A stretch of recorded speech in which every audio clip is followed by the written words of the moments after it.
Ministerios Internacionales Roca Eterna, desde la ciudad de Austin, Texas, presenta Perfeccionados por la Doctrina, con el propósito de cumplir con el llamado de capacitar al cuerpo de Cristo a través de la enseñanza de la Palabra de Dios, por medio del apóstol Marco Tulio Noriega. En un lugar donde está la presencia de Dios. Amén. Es algo especial, delicioso, y lástima que el hombre no ha entendido que sin Dios no podemos vivir. Sin Dios no podemos existir. Nuestra vida, nuestro ser, debe de estar lleno de la presencia de Dios, ¿verdad? Vamos a abrir la palabra de Dios en el libro de Nehemías. Hemos estado viendo, a la luz de la palabra, la voluntad de Dios, hermano, para su pueblo. Usted sabe que cuando Cristo nos encontró destruidos. Yo no sé si a usted cuando lo encontró bien. ¿Ah? Pero, hermano, si precisamente por eso nos buscó el Señor, porque estábamos destruidos. ¿Ah? Dirá alguien, bueno, pues yo nunca hice nada malo. Aunque tal vez no se había evidenciado por fuera los efectos del pecado, ya dentro de ti estaba el pecado. Y ese pecado, hermano, iba a ir creciendo y degenerando tu alma. Estoy hablando a aquellos jóvenes o aquellas personas que conocieron al Señor desde niños. Porque a veces se cree que porque se conocieron al Señor desde niños y crecieron en una iglesia, que no precisamente su vida estaba yéndose a la perdición. Dentro de la persona, el alma estaba siendo influenciada de alguna manera para que llegara el momento en que esa persona, tarde o temprano, si no era guardada por Dios, se hundiera tanto como aquel que nunca hubiera conocido de Dios. O sea que nuestra única garantía, hermano, es permanecer siempre bajo la guianza del Espíritu Santo. No importa cuánto tú tengas de ser cristiano, un momento, un minuto, basta para que tu vida sea destruida por el enemigo, ¿verdad? Y todo lo que hayas alcanzado en Dios venga a ser nada. Así que Dios quiere, hermano, que nos guardemos, que nos conservemos, ¿verdad?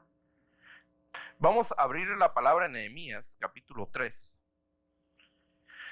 Hemos visto cómo Dios quiere que nuestras vidas sean restauradas y que entremos por estas puertas que van siendo restauradas por el Señor. En el verso 13 vamos a ver, hay unas puertas bien importantes y necesarias para nuestra vida. Usted sabe que tristemente el evangelio de hoy en día, generalmente, se habla solamente de decir, cree en Jesucristo, recíbelo en tu corazón y eres salvo. ¿Verdad? Y como que eso fuera todo el evangelio. Como que ya no hubiera un trabajo después que el Señor tenga que hacer en nuestras vidas. Pero déjame decirte, desde el momento que tú empezaste y atravesaste la puerta de salvación en Cristo Jesús, empezó verdaderamente el trabajo de Dios en tu vida. O sea que el trabajo de Dios no se ha terminado en tu vida, ¿verdad? ¿Verdad que Dios todavía sigue trabajando en tu vida? O ya estás tan elevado, tan perfecto, que ya no necesitas que Dios te siga trabajando. ¿Verdad que sí? Dios todavía nos va quitando áreas en nuestra vida. Situaciones que a veces hasta nosotros nos sorprendemos y vamos descubriendo y decimos, pero ¿y eso estaba en mí? Sí. Entonces tenemos que tener cuidado, hermano, porque engañoso es el corazón más que todas las cosas, ¿verdad? Y a veces nuestro corazón nos quiere hacer aparentar como que estamos ya bien, en una posición especial, pero no. Dios sigue trabajando, Dios sigue formando la imagen de Cristo en nosotros. Amén. Entonces, en el capítulo 3 de Nehemías, verso 13 dice, Hanún y los habitantes de Zanoa repararon la puerta del valle. La edificaron y asentaron sus hojas con sus cerrojos y sus barras y 1000 codos de la muralla hasta la puerta del muladar. Y Malquías, hijo de Recab, oficial del distrito de Bet Jaquerem, reparó la puerta del muladar, la edificó y asentó sus hojas, sus cerrojos y sus barras. Salum, hijo de Col José, oficial del distrito de Mizpa, reparó la puerta de la fuente, la edificó, la revistió y asentó sus hojas, sus cerrojos y sus barras, y la muralla del estanque de Siloé en el jardín del rey, hasta las gradas que descienden a la ciudad de David. Vamos a dejar hasta ahí. Vamos a ver, hermano, que hubieron aproximadamente unos 40 grupos. Óigame bien. 40 grupos que se dedicaron, hermano, a reedificar murallas y puertas. Ese era todo su trabajo. Edificar murallas y puertas. 40 grupos. Cada uno, hermano, trabajando en cierta área. A uno les correspondió trabajar en la puerta de las ovejas, a otros les correspondió trabajar en la puerta del pescado, a otros les correspondió trabajar en la puerta del valle, a otros les correspondió trabajar en la puerta del muladar. Hermano, cada cristiano tiene una función en Cristo. Todo cristiano tiene una función en Cristo.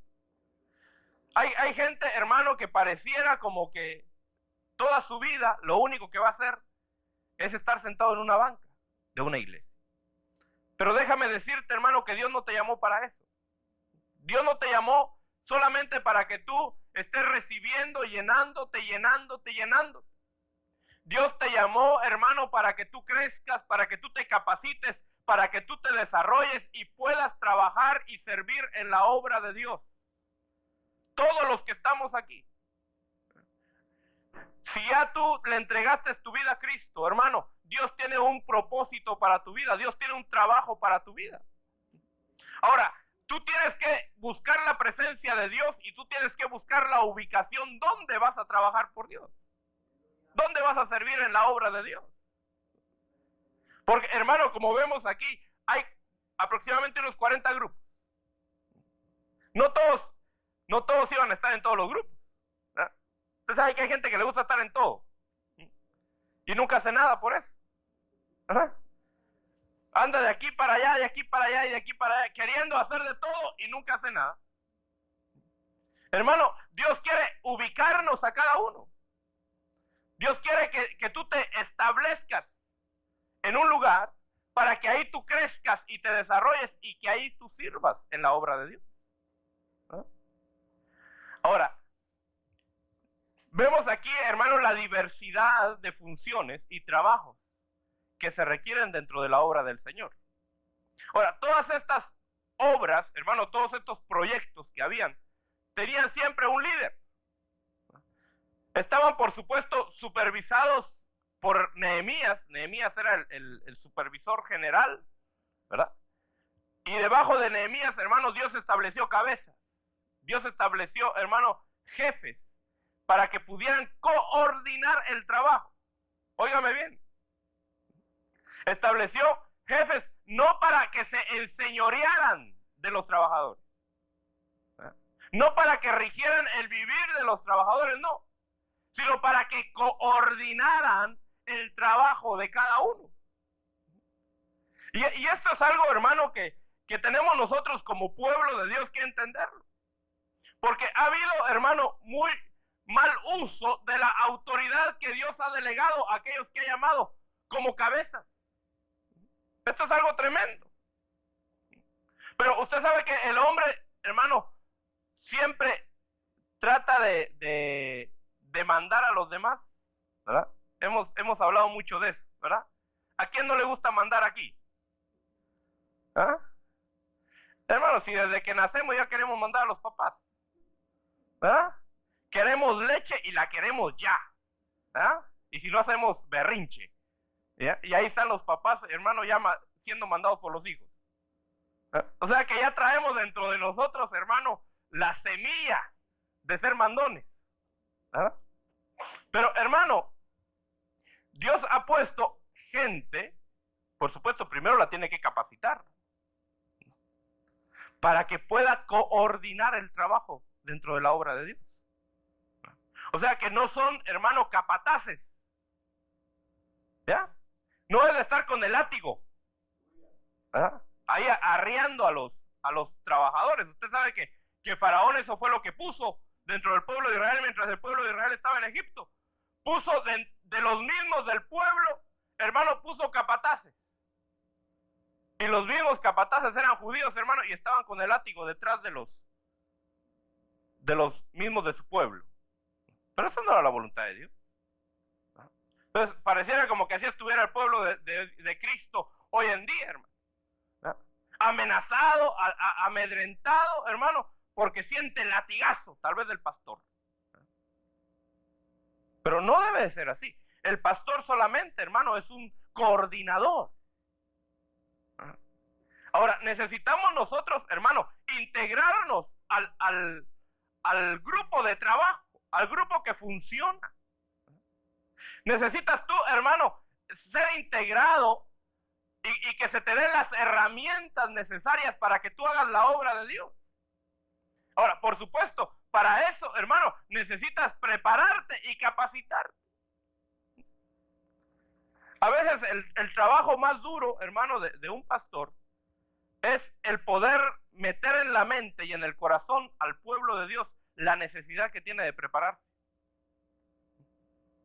Es duro a veces. Como que les entra por aquí y les sale por acá. Y ahí está el pastor todos los días regañando, diciendo, hermanos, esfuércense, hermanos, estudien la palabra, hermanos, prepárense, hermanos, conságrense. Y ahí está el pueblo diciendo, ay, hermano, no tiene otro mensaje hoy. Bueno, si lo necesitas, no va a tener otro mensaje. Ese es el mensaje que te van a seguir dando. Pero no debe ser ese, hermano, el mensaje continuo que tú debes de estar oyendo. O sea, si tú ya entendiste, hermano, tu necesidad de alimentarte, tu necesidad de desarrollarte, hermano, búscalo. Búscalo. Que ya no te estén arriando, que ya no te estén empujando, ¿verdad? A la comida espiritual, al alimento espiritual, al ejercicio espiritual. ¿Verdad? Está bien, hermano, que a los bebés, ¿verdad? Tenga que estarles ahí haciendo unos trucos para darles de comer, ¿verdad? Jugando de avioncitos con la cuchara, ¿verdad? Para meterle la comida. Pero ¿cómo se miraría ya un muchacho de bigote, hermano? ¿Verdad? Que ya se rasura, aunque no le sale nada, pero ya se rasura. ¿Verdad? Y que la mamá todavía le tenga que estar diciendo ahí, métele. ¿No? Aunque todavía lo hacen, ¿verdad?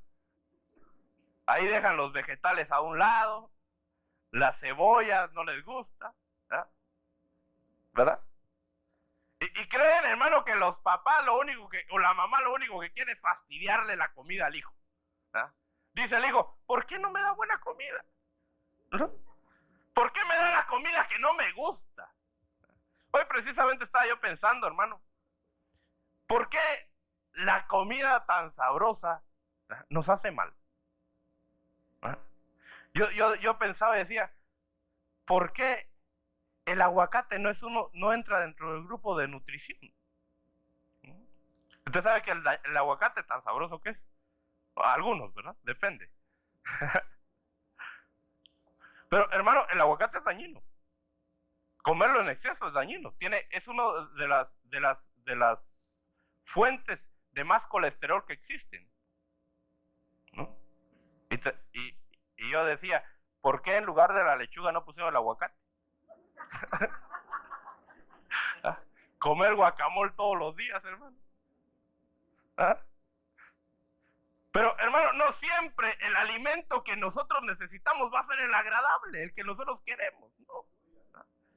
¿Cuál es el alimento que a uno le gusta comer, hermano?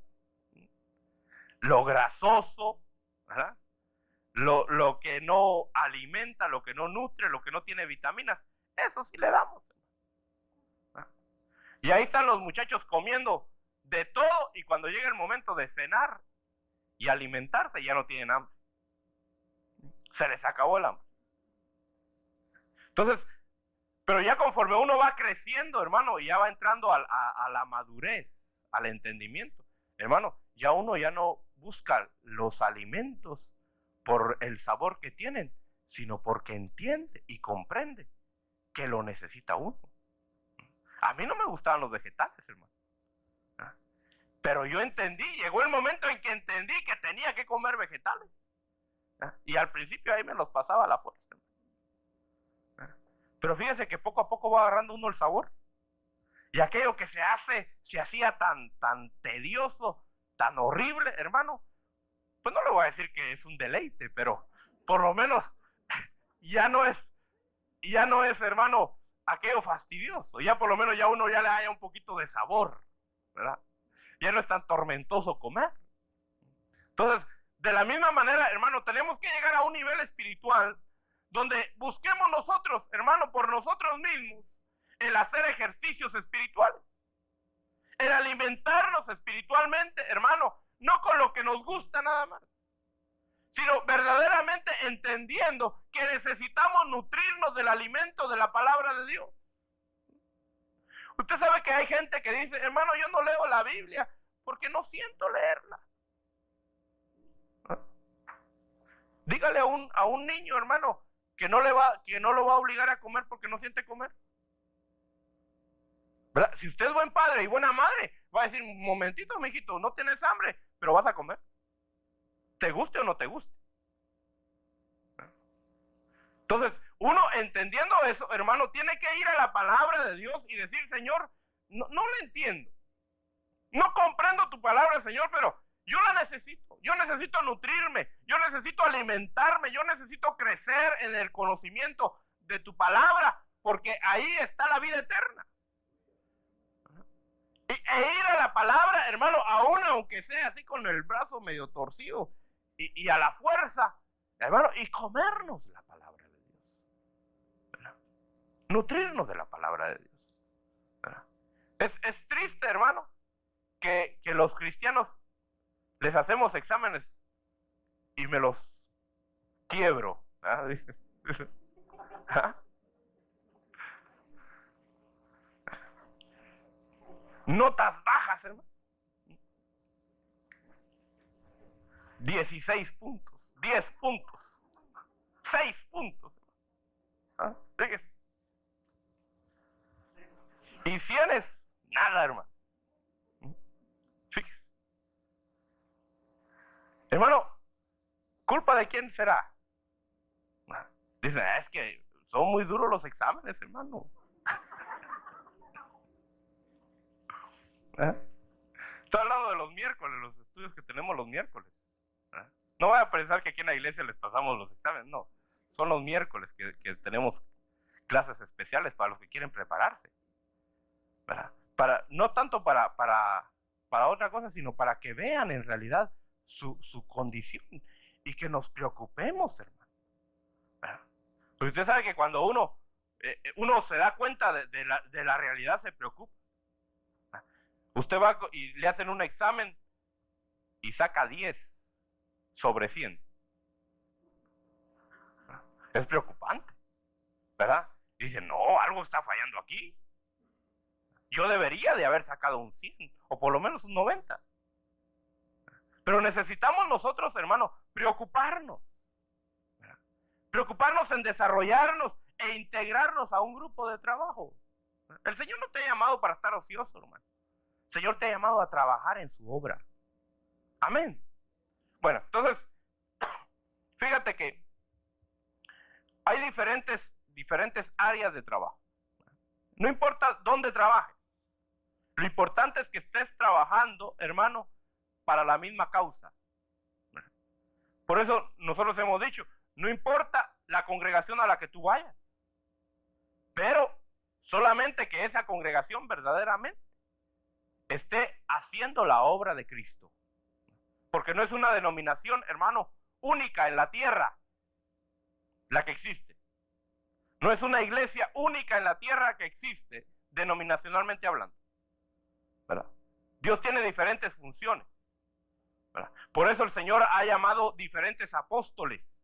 No llamó solo uno, llamó muchos apóstoles. ¿Para qué? Para cada uno darle la porción y el trabajo que requería el cuerpo de Cristo. Entonces, a algunos le tocó trabajar en la puerta de las ovejas, a otros le tocó trabajar en la puerta del pescado, ¿verdad? Yo no sé hacia dónde el Señor te va a llamar a trabajar dentro, hermano, a nivel congregacional y a nivel fuera de la congregación, ¿verdad? Entonces, ¿cuál es la puerta del valle, hermano? Usted sabe que la puerta del valle es una de las puertas más difíciles. Y es una de las puertas que muy pocos logran verdaderamente entrar y vencer, ¿no? Pasar por esa puerta.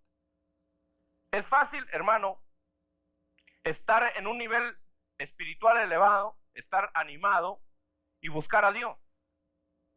Pero el valle, hermano, nos habla de aquellos momentos en los cuales nosotros nos sentimos deprimidos, en aquellos momentos en los cuales nosotros nos sentimos solos. El valle nos habla, hermano, de estar en una condición a veces apática espiritualmente. Óigame bien. ¿Cuántos han estado en una situación así? ¿Verdad? Eso es algo común. Ahora, ¿cómo quiere Dios, hermano, que pasemos esa puerta? Dios quiere reconstruir esa puerta. Fíjate que el apóstol Pablo dijo, yo he aprendido a vivir en abundancia y en escasez. Por todo y en todo yo he sido enseñado. Sé tener como no tener. ¿Verdad? Fíjate. Entonces, esa es la misma condición a la cual, hermano, Dios quiere que nosotros lleguemos. Dios no quiere que nosotros dependamos, hermano, de lo que está a nuestro alrededor para ahí, hermano, estar a cierto nivel o a otro nivel. Dios no quiere que si estás ganando un buen salario, hermano, tú estés en un nivel espiritual elevado. Y que si te quitan el trabajo, te vengas para abajo. Dios no quiere, hermano, que tú cuando todas las cosas te van bien, estés buscando de Dios. Y cuando te hace falta todo, dejes de buscar de Dios. Esa es la puerta del valle. ¿Cuánto cristiano hoy en día, hermano, se ha quedado tendido, se ha quedado postrado, hermano, por no poder reconstruir la puerta del valle en su vida personal y espiritual? Necesitamos nosotros, hermano, entender que esta puerta es vital para poder seguir adelante, hermano, en un crecimiento normal. Fíjate que leí 3 puertas, porque estas 3 puertas vienen relacionadas la una con la otra. Y una puerta te lleva a la otra. La tercera puerta que leímos, hermano, es la puerta de la fuente. ¿Te diste cuenta? Dice en el verso 15 que ahí se repararon la puerta de la fuente. ¿Cuál es la puerta de la fuente? La puerta de la fuente, hermano, es el gozo perfecto de Dios en tu vida. ¿Cuánto cristiano hoy en día necesita el gozo perfecto de Dios en su vida? ¿Eh? Tenemos gozo cuando estamos en la iglesia, pero salimos de la iglesia y a saber que se hizo el gozo. ¿Eh? Y ahí tenemos que venir otra vez a cargar baterías. Entonces, ese no es el gozo perfecto. Ese es un gozo temporal. Pero el Señor, hermano, dijo en su palabra que de nuestro interior correrían ríos de agua viva, dando a entender que era el Espíritu Santo, hermano, que iba a estar dentro de nosotros. Ahora, ¿cuántos tenemos el Espíritu Santo dentro dentro de nosotros. Tú lo tienes, hermano. Amén. Si tú has sido lavado con la sangre de Cristo, tú tienes el Espíritu Santo dentro de ti. Ahora, ¿por qué, hermano, el Espíritu Santo no es dentro de nosotros una fuente continua? Porque no hemos pasado las puertas anteriores. Para poder llegar a la puerta de la fuente, hermano, necesitamos primero reconstruir la puerta del muladar. ¿Cuál es la puerta del muladar? La puerta del muladar es la puerta de la basura. ¿Cuántos tienen basura en su casa? Si sacáramos toda la basura de nuestra casa, hermano, ¿con cuánto nos quedarían? ¿No? Usted sabe que uno dice, no, esto me sirve, esto me va a servir, esto me va a servir. Y ahí va uno acumulando y acumulando y acumulando. Y al final no le sirve nada. Es pura basura. Que tendrá algún valor, tendrá valor, pero no deja de ser basura. ¿Por qué es basura? Es basura porque no te está sirviendo. Todo lo que no te sirve es basura. ¿Ya? Aunque tenga valor. ¿Ya? Está haciendo estorbo. Está de más ahí. ¿No? Una estatua, por muy linda que sea, aunque sea de oro, ¿ya? Si la pones ahí encima de tu cama, es basura. ¿Ya? Hay que quitarla, aunque tenga un valor. ¿Ya? Y nosotros nos equivocamos y decimos, no, es que yo las cosas que tengo son de mucho valor como para yo desprenderlas. Si te están estorbando, son basura.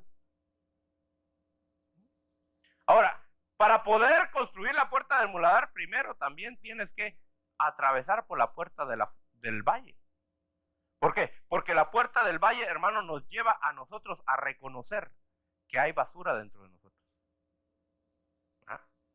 Fíjate que cuando uno está lleno del Señor, cuando uno está en una reunión, hermano, donde el Espíritu Santo está ministrando y nos está llenando, hermano, nosotros a veces hasta se nos olvida lo bajo que somos. ¿Ah? Nos sentimos campeones, nos sentimos, hermanos, Sansones derrotando filisteos. ¿Ah?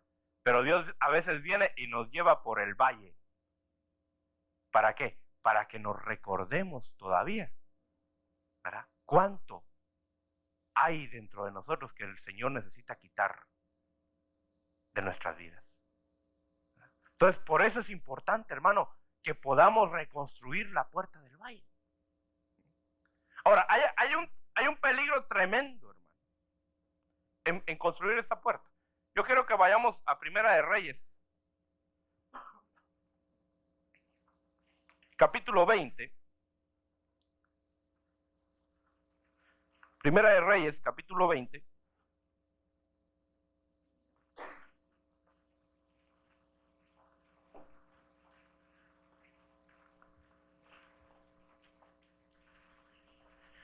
Y tú puedes leer, hermano, esta historia en tu casa. Solamente te llevé aquí para que tú puedas tener una referencia de la historia que aquí se dio. Y la historia que se narra aquí, hermano, es la historia de un rey. Y hasta la fecha yo no logro entender, hermano, como no voy a lograr entender muchas cosas que Dios hace. ¿Por qué Dios tanto protegía y defendía a este rey? Acab. Acab era un rey perverso, era un rey malo, era un rey rebelde contra los propósitos de Dios. Y a pesar de la rebeldía, hermano, a pesar de que había llevado al pueblo al pecado, Dios lo defendía. Y a Dios le gustaba glorificar su nombre, hermano, a través de este rey. Algo ha de haber tenido este hombre, no sé qué era. ¿Verdad? Como hoy en día nosotros vemos gente, hermano, que aunque hace mal, aunque es perverso, como que todo le sale bien. Todo le sale bien. Como que Dios estuviera a favor de él. Pero déjame decirte que el peligro de eso es que el hombre se equivoca. El hombre se equivoca al pensar que si obra bien, si obra mal, y le salen bien las cosas, es que Dios está de su lado. Y que Dios al final lo va a premiar. No, eso no es así. Debemos de tener cuidado, porque hermano, dice la Biblia, todo lo que el hombre siembra, eso también cosechará. Si sembramos mal, al final vamos a cosechar mal. Aunque aparentemente, hermano, a corto plazo podamos estar cosechando algo bueno, algo correcto. Yo creo que este fue el error, hermano, de este rey. Este rey veía la mano de Dios en su vida, a pesar de lo malo que era, hermano. Fíjese que era tanta la forma en que Dios se manifestaba a este rey, que le mandó, hermano, un profeta, como pocos profetas han existido. Le mandó nada más y nada menos que al profeta Elías. Fíjese. Eso era como para verdaderamente, hermano, convertirse a Dios. Hay gente que dice, mire, si estuviera en mis tiempos, si estuviera en mi vida, si estuviera cerca de mí un hombre de Dios como Pablo, entonces sí buscaría yo a Dios. Pero la realidad es que no, hermano. No importa que tengamos al siervo de Dios más grande a nuestro lado. Eso no va a cambiar en realidad nuestra relación con Dios. Porque Dios no quiere que pongamos nuestra confianza en el hombre. Fíjate, el ejemplo lo tenemos aquí. ¿Qué harías tú, hermano, si estuvieras si en esta congregación el pastor fuera el profeta Elías?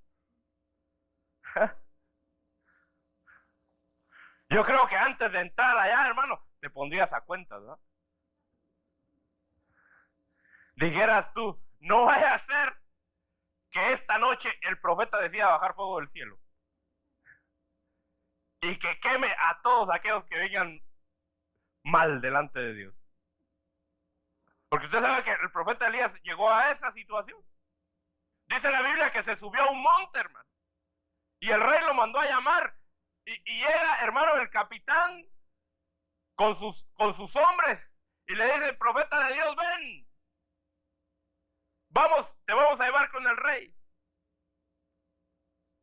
Y Elías le dice, si yo soy siervo de Dios, que baje fuego del cielo y los queme en este momento. Y bajó fuego del cielo, hermano, y los quemó. Y el rey vuelve a mandar a otro capitán con su ejército, hermano. Y llega ese capitán y le dice, siervo de Dios, desciende porque queremos llevarte con el rey. Y Elías le dice, si soy siervo de Dios, que baje fuego del cielo y los consuma. Y los vuelve a quemar, hermano. Y llega el tercer capitán enviado por el rey y como vio a los otros ahí achicharrados, ya no llegó presumido, hermano. Llegó humilde, le dijo, te ruego que por favor desciendas, no te vamos a lastimar, ni esposas te vamos a poner. Fíjate, ¿cómo sería si estuviera Elías aquí? Que dice, no va a llover y no llueve. Cualquiera diría, ay hermano, eso era para que se convirtieran. Pues ese era el profeta que le mandó a este rey. Y como que más duro se ponía el rey, hermano. Fíjate que eso quiere decir que las señales, óyeme bien, las señales a los de corazón duro, a los que viven en pecado, lo endurece más el corazón. Y entre más señales ve, más endureció el corazón. Ejemplo es Faraón. ¿Qué hombre de Dios más grande le pudo haber mandado, hermano? Señales, milagros, hermano, serpientes que salían de una vara, aguas convertidas en sangre, hermano, polvo convertido en piojos. Fíjate. ¿Y qué hacía Faraón? Más se endurecía. Más se endurecía. Por eso hay gente, hermano, que solo buscando milagros vive. Y esa gente, si usted la analiza, es una gente dura y rebelde contra Dios. Sí, hermano. Porque entre más milagros ve una persona, su corazón se endurece más. Porque el Señor dijo, bienaventurados aquellos que sin ver creyeron. Óigame bien, sin ver creyeron. Sí, hermano. Ahora, no estoy en contra de los milagros. Y no estoy diciendo que Dios no va a hacer milagros en tu vida, los va a hacer. ¿Ah? Pero si tú solo estás buscando milagros, esos milagros te van a endurecer. Por eso hay personas campañeras, hermano. Solo buscando campañas viven. ¿Ah? Ahí andan de curiosas, a ver a cuántos el Señor va a sanar. ¿Y para qué le sirve? ¿De qué le servirá a esa gente en el lago de fuego, hermano? Saber que vieron a 100 personas que estaban muertas y resucitaron. Y hasta las contaban, ¿no? Tal fecha resucitó fulano de tal. ¿De qué le sirve eso a uno? ¿O te santificará más, hermano, ver tú que el Señor resucite un muerto? ¿Ah? ¿Verdad que no? Ahora, ¿cuántos quisieran ver que el Señor resucitara un muerto? Sí, nos gustaría, ¿verdad? Pero si no lo vemos, eso no cambia nuestra relación con Dios. Ni vamos a decir que Dios no puede resucitar muertos tampoco. Dios puede resucitar muertos, si nos resucitó a nosotros. Así que si dudas si el Señor puede resucitar muertos, aquí hay un montón que el Señor resucitó, ¿verdad?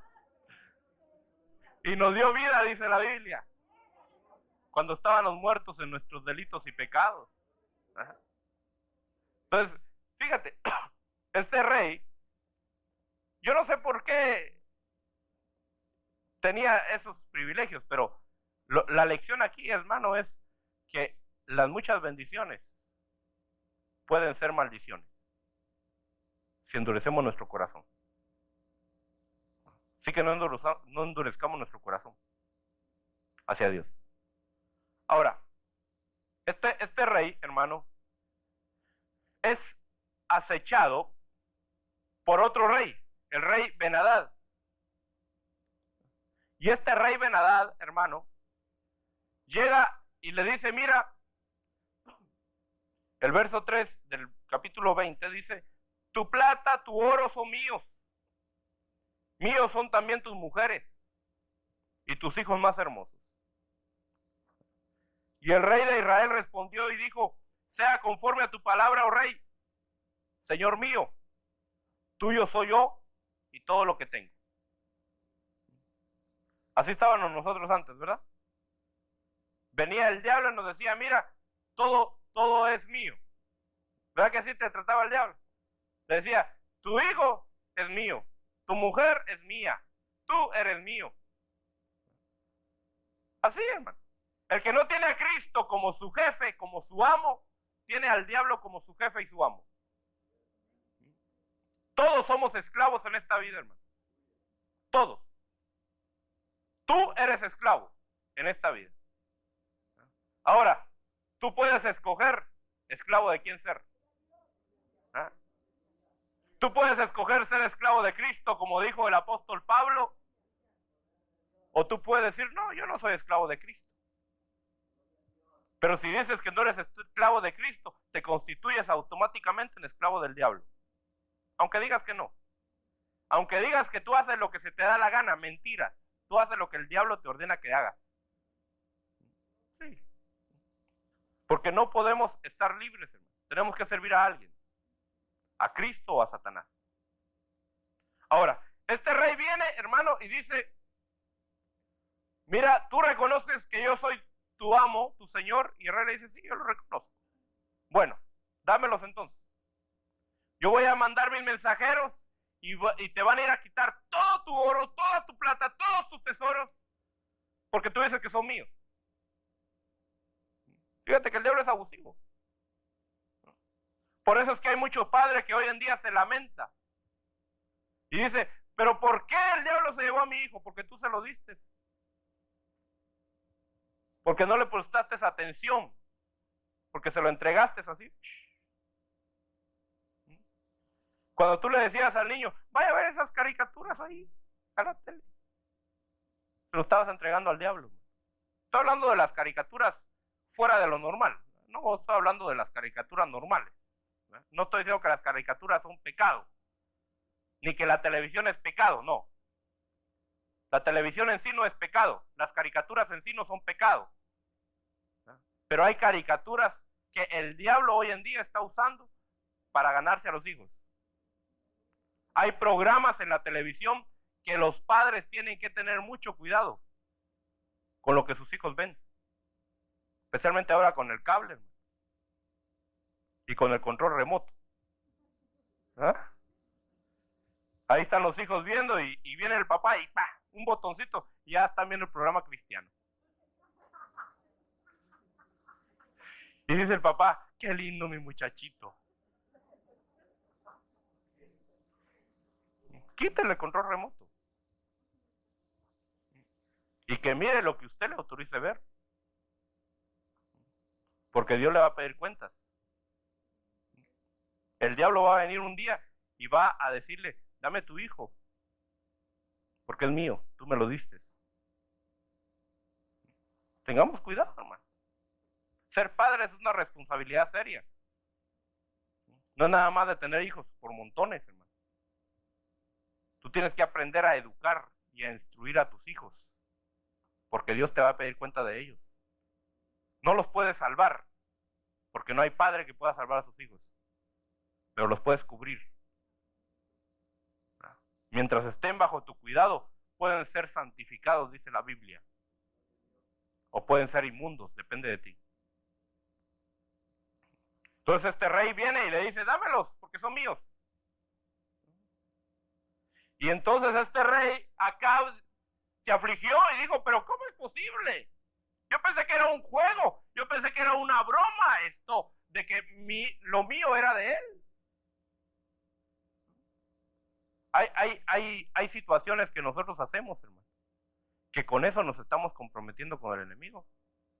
Hay gente, hermano, que por curiosidad dice, vamos a jugar la Ouija. No le vamos a tomar en serio, eso es un jueguito nada más, jueguito. O voy a ir a que me lean las cartas. Es por curiosidad, dice uno. Yo no me estoy entregando a la hechicería, no. Pero ya te está amarrando el enemigo. Y cuando te quiera soltar ya no vas a poder soltarte. Dice uno, no hombre, el horóscopo así es nada más de ojeadita, nada más.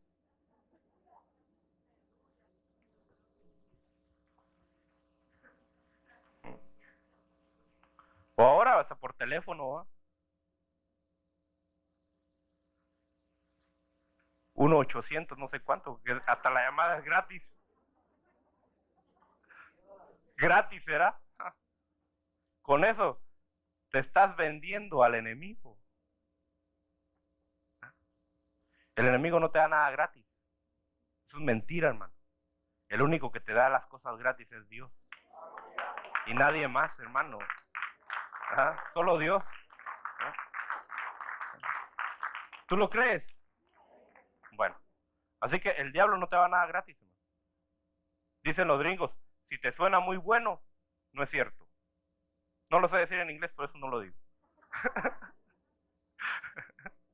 Pero eso es lo que quiere decir. Si suena muy bueno, no es cierto. Y es una realidad. El diablo te va a venir con algo que aparentemente es muy bueno. No es cierto. Lo que quiere es tomarte y posesionarte. Y entonces este rey, hermano, recibe el mensaje de Dios por medio de un profeta, el rey Acab. Y le dice, mira Acab, no te preocupes. Dios está contigo. Y Dios te va a libertar.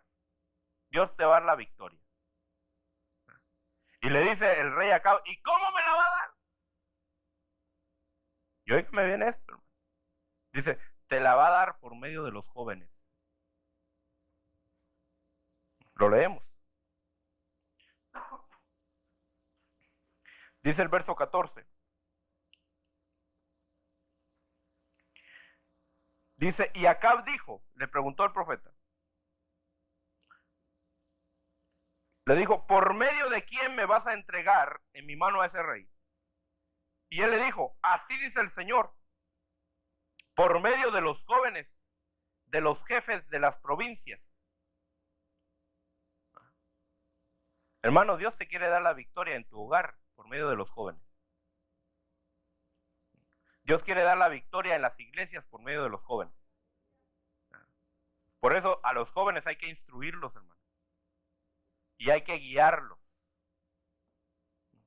Porque hay una fuente poderosa que Dios puede usar. Por eso el diablo lo que quiere es destruir a los jóvenes. Por eso, joven, el diablo lo que quiere es destruirte. Tú tienes que guardarte para Dios. Tú tienes que ser fiel a Dios. La Biblia dice, ¿con qué guardará el joven su camino? Con guardar su palabra. ¿Cómo vas a guardarte tú para Dios? Guardando la palabra de Dios. Dicen los jóvenes, ay hermano, pero es que los sentimientos. Es que yo tengo mi corazoncito, hermano. Sí. Pues ese corazoncito tienes que someterlo a la palabra de Dios. Porque si no lo sometes a la palabra de Dios, ese corazón va a ser destruido. Y después te vas a lamentar. Dios quiere usarte, joven. Por eso Pablo le dice a Timoteo, ninguno tenga en poco tu juventud. A veces nosotros menospreciamos a los jóvenes. Y decimos, no, hombre, este muchacho que me va a enseñar a mí. Y los hacemos de menos, hermano. Hermano, dale el lugar que corresponde a los jóvenes. No los menosprecies. Ellos son almas también, que en las manos de Dios son poderosas. Ahora dice aquí, por medio de los jóvenes, de los jefes de las provincias, entonces dijo, ¿quién comenzará la batalla? ¿Quiere que se lo diga? ¿Ah? ¿Quién cree que va a comenzar la batalla? Tú. No yo, tú. Yo creo que ahí ese versículo sí no lo tiramos, ¿verdad? ¿Ah? Y aquí le decimos, hermano, ¿ya vio? Tú empezarás la batalla. Decimos. Tú respóndele, tú también. ¿Ah? Todos tenemos que empezar esa batalla, hermano. ¿Ah? Es una responsabilidad de los grandes, de los mayores. Porque decimos, no, es que los jóvenes son los que tienen fuerza, son los que no tienen compromisos, son los que no tienen responsabilidades. Que ellos hagan la obra de Dios. No. Tú tienes que empezar la batalla. Tú tienes que dar el ejemplo. Hermano, lo que tú hagas, tus hijos lo van a hacer. Eso es automático. Si tú no buscas a Dios, hermano, tenlo por seguro que tus hijos no van a buscar de Dios. Aunque los mandes a la iglesia. Van a venir a la iglesia, pero a saber a qué. A pasar el tiempo. Tú tienes que empezar la batalla. Yo tengo que empezar la batalla. Por los jóvenes, el Señor nos va a dar la victoria, pero tenemos que empezarla nosotros. Ahora, fíjate bien. Se da la batalla, hermano, y salen los jóvenes. Y el rey Ben-Hadad, hermano, dice, no, estos jóvenes no nos van a hacer daño.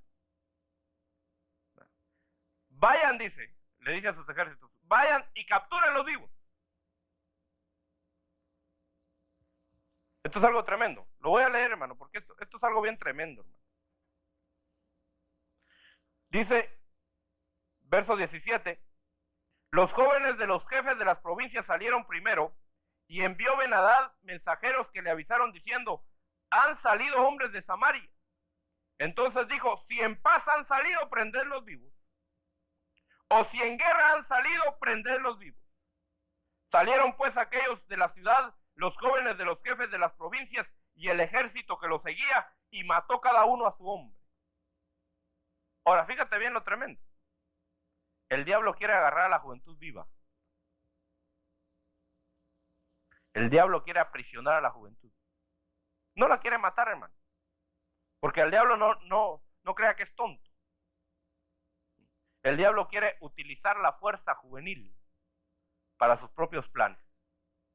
Por eso, si tú no estás sirviendo a Dios, el diablo va a utilizar tus fuerzas para sus propósitos y planes. Esto es algo tremendo. Dios quiere capturarte vivo. Él no quiere destruirte. Por eso ahí ofrece a los jóvenes, a la juventud les ofrece libertad, les ofrece música, les ofrece pachanga, les ofrece, hermano, drogas, les ofrece vicios. Dice, vive la vida, le dice a uno, ¿verdad? Eso es lo que el diablo le dice a los jóvenes. Vive tu vida. Disfruta tu vida.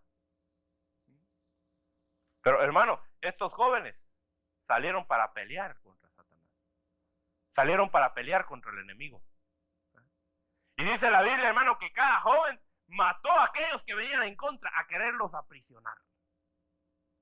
¿Por qué? Óyeme bien. ¿Sabes por qué los vencieron? Porque se dio la batalla en la montaña, en los montes. Los ejércitos estaban acampados en los montes. Por eso Dios mandó a la juventud. Porque dijo Dios, si mando a los viejitos se me quedan a medio camino. Por eso digo, los jóvenes se van adelante. Y allá iban los jóvenes, hermano, entre los arbustos, cuesta arriba, por la montaña. Y vencieron. Y el rey Ben-Hadad, hermano, sale huyendo. Y Dios le habla a este rey y le dice, mira rey, al rey Acab. Dice, prepárate, porque el otro año este rey va a volver otra vez a atacarte. Y óigame bien. Dice el verso 23. Y los siervos del rey Aram le dijeron, sus dioses son dioses de montes. Por eso fueron más fuertes que nosotros. Mejor peleemos contra ellos en la llanura. ¿Por qué te estoy hablando de esta historia, hermano? Porque estamos hablando de la puerta del valle. ¿Qué es una llanura? Una llanura es un valle. Y eso es el pensamiento del enemigo. El pensamiento del enemigo que nos quiere meter en nosotros, hermano, es hacernos creer que Dios nos da la victoria solamente cuando estamos en posiciones elevadas. Óyeme la mentalidad del enemigo. La mentalidad del enemigo dice, sus dioses son dioses, dice, de montes. Por eso fueron más fuertes que nosotros.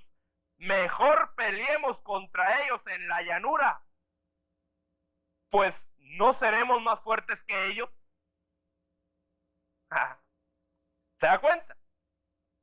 El enemigo tiene sus tácticas. Y por eso, hermano, es que el pueblo de Dios es derrotado, porque no entiende que Satanás tiene tácticas. Y no entiende que el pueblo de Dios tiene que ser capacitado y preparado y utilizar tácticas para contrarrestar al adversario. Ve venir al enemigo, hermano, no hace nada. Se queda quieto. Como que decía la voluntad de Dios que me arrastre. No, no debe de ser así. Entonces, fíjate, este rey había ido con reyes. Porque era un lugar de montes. Dijeron, bueno, la victoria es nuestra. Fueron derrotados en los montes. Ahora cambió de táctica. Satanás no siempre te va a atacar por donde tú crees que te atacó el año pasado, hermano. Óyeme bien. Verso 24. Mira el consejo del enemigo. Dice, haz pues esto. Quita a los reyes. Porque en la batalla anterior, hermano, dice en el verso 1 del capítulo 20 de Primera de Reyes, y Ben-Hadad, rey de Aram, subió con todo su ejército y tenía él 32 reyes con caballos y carros. Eran reyes los que habían ido en la primera batalla. Pero ahora el consejo es, y le dicen, ya no lleve reyes. No lleve reyes. Dice, haz pues esto, quita a los reyes, cada uno de su puesto, y pon capitanes en su lugar. Fíjate qué tremendo. El enemigo no te va a atacar siempre por el mismo lado. Cuando el enemigo quería destruir a Sansón con filisteos, no le resultó.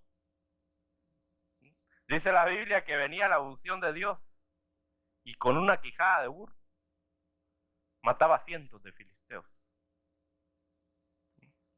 Entonces, ¿qué hizo el enemigo? Cambió de táctica. Y ya no le mandó 1000 filisteos, le mandó una filistea. ¿Eh? Dijo, ya no mandemos reyes, mandemos capitanes. ¿Eh? Mandemos capitanes. O capitanas, ¿eh? Según el caso. ¿Eh? ¿Y qué más? Dice el verso 25, y alista un ejército como el ejército que perdiste, caballo por caballo y carro por carro. Entonces pelearemos contra ellos en la llanura. Fíjate. Ahora, ¿quién pelea las batallas por nosotros? Dios. Amén. ¿Cuántos creen que Dios pelea las batallas por nosotros? ¿O crees que tú peleas tus batallas? No. Bueno, y si Dios las pelea, ¿por qué las perdemos?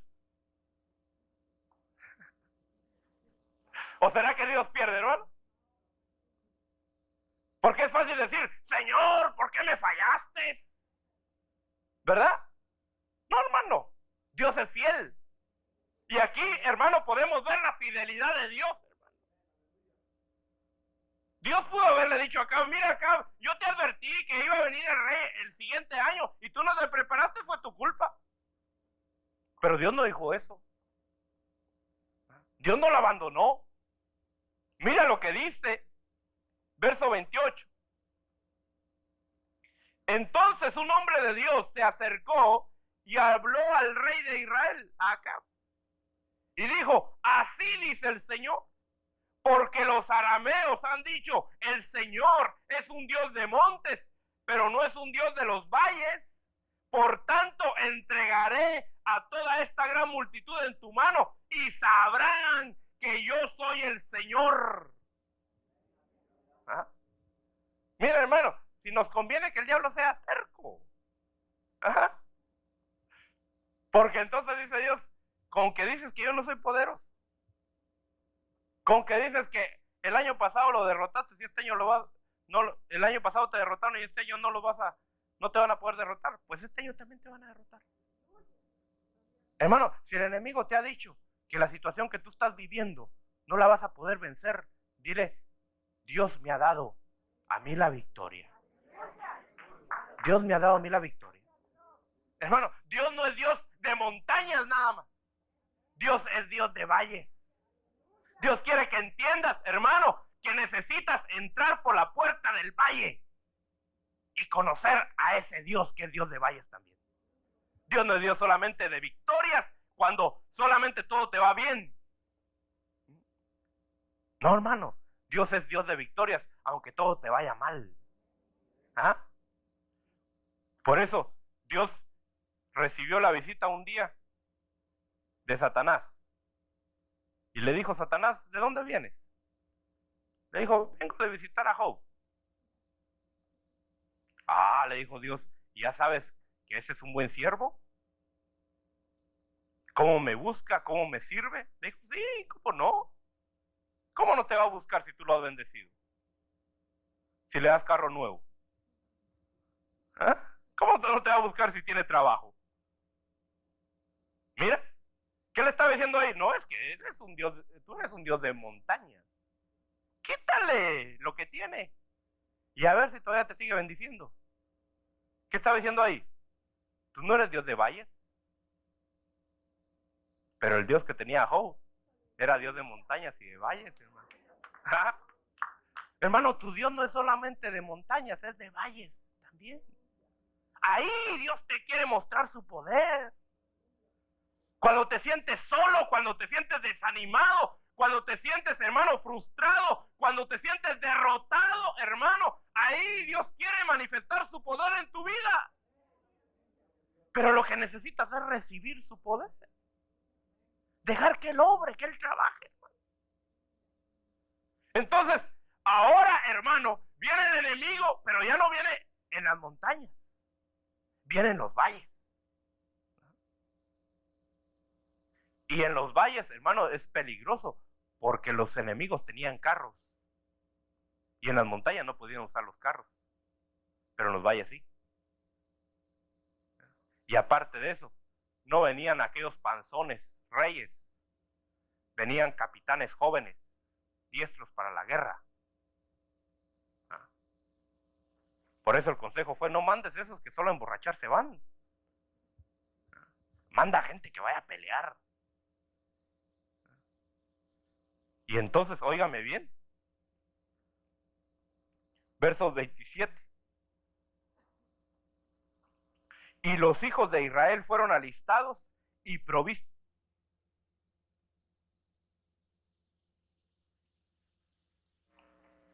Pero fíjate que ahora no iban los jóvenes adelante, ya iba todo el pueblo. ¿Por qué? Porque era en el valle. Ahí se necesitaba la fuerza de todos. Ahí se necesitaba la destreza de los jóvenes, la habilidad de los jóvenes, pero la guianza de los ancianos, de los viejos. Hermano, en el valle es donde está el peligro. En el valle es donde Satanás te quiere destruir. Cuando el enemigo viene a tu vida, lo primero que quiere poner en tu corazón es soledad, es depresión. Porque si logra poner eso en tu corazón, hermano, tú eres presa fácil. Por eso cuando te sientas solo, cuando te sientas, hermano, desanimado, busca ayuda para que el enemigo no te destruya.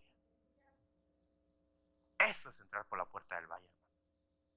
Ahora, Dios le dio la victoria. Pero ¿sabe una cosa? Perdió la batalla. Dirá, ¿cómo así, hermano? ¿En qué quedamos? ¿Ganó o perdió al fin? ¿Ah? Sí, Dios no perdió. Mira lo que dice aquí. Dice, verso 29, acamparon unos frente a otros por 7 días. Y sucedió que el séptimo día comenzó la batalla. Y los hijos de Israel mataron de los arameos a 100,000 hombres de a pie en un solo día. ¿Le dio la victoria o no? ¿Ah? Sí, se la dio. Pero ¿sabes qué hizo? ¿Qué sucedió? Vino este rey Ben-Hadad, hermano, y salió huyendo. Y manda después este rey mensajeros, porque le dijeron, mira, hemos oído que los reyes de Israel son buena gente. Son bien sentimentales. Mandemos mensajeros para que tengan misericordia de nosotros y no nos maten. Y entonces, hermano, óigame bien, dice, verso 32, se ciñeron cilicio en sus lomos, pusieron cuerdas sobre sus cabezas y vinieron ante el rey de Israel y dijeron, tu siervo Ben-Hadad dice, te ruego que me perdones la vida. Y él dijo, ¿vive todavía? Es mi hermano entonces. ¿Te das cuenta, hermano? ¿Por qué fracasamos nosotros? No porque Dios no nos dé la victoria. Dios nos da la victoria, hermano. Pero como dicen los hermanos de México, la regamos. La regamos, hermano.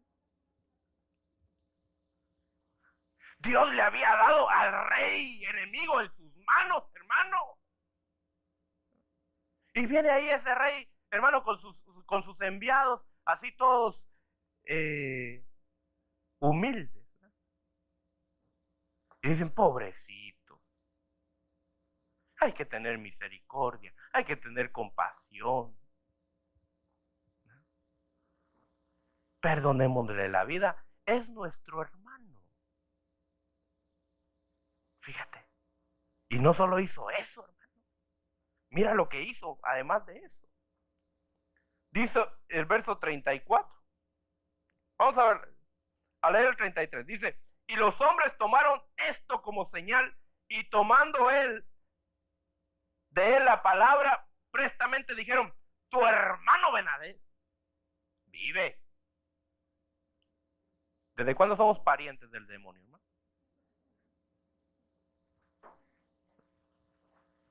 Fíjate. Dice, y él dijo, id, traedlo. Entonces Benadad salió a él y él le hizo subir en el carro. Mira, hermano. ¿Qué hubieras hecho tú? ¿Qué era lo que tenía que haber hecho este rey Acab con Benadad? A hacerlo picadillo. ¿Pero qué hace? Lo sube a su carro, hermano. Dice, pobrecito. Ten cuidado que subes a tu carro.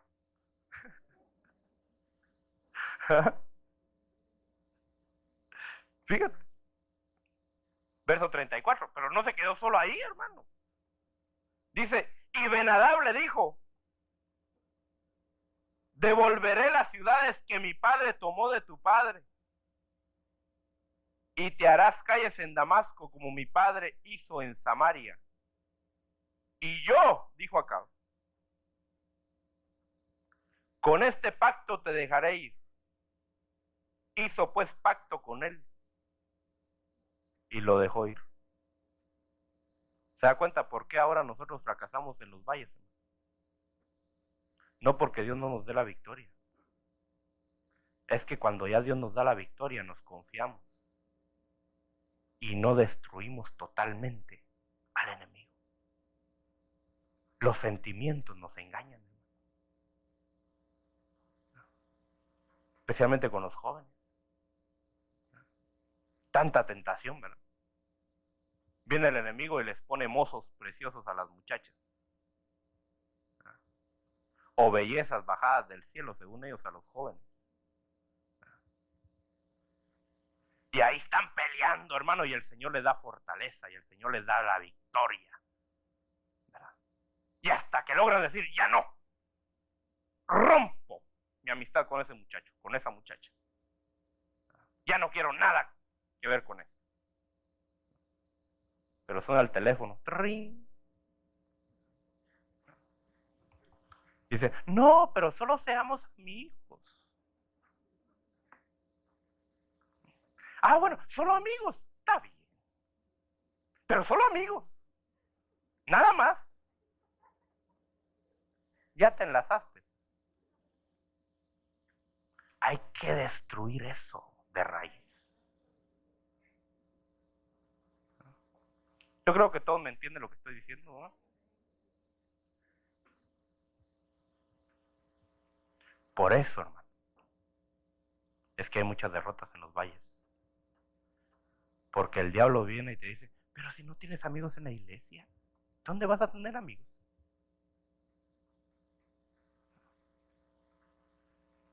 Y el diablo te los presta, hermano. Te los ofrece. Pero óyeme bien. Dice el verso 42. Dice, y el profeta de Dios le dijo al rey Acab, así dice el Señor, porque has dejado salir de tu mano al hombre a quien yo había destinado a la destrucción. He aquí tu vida responderá por su vida, y tu pueblo por su pueblo. El rey de Israel se fue a su casa disgustado y molesto, y entró en Samaria.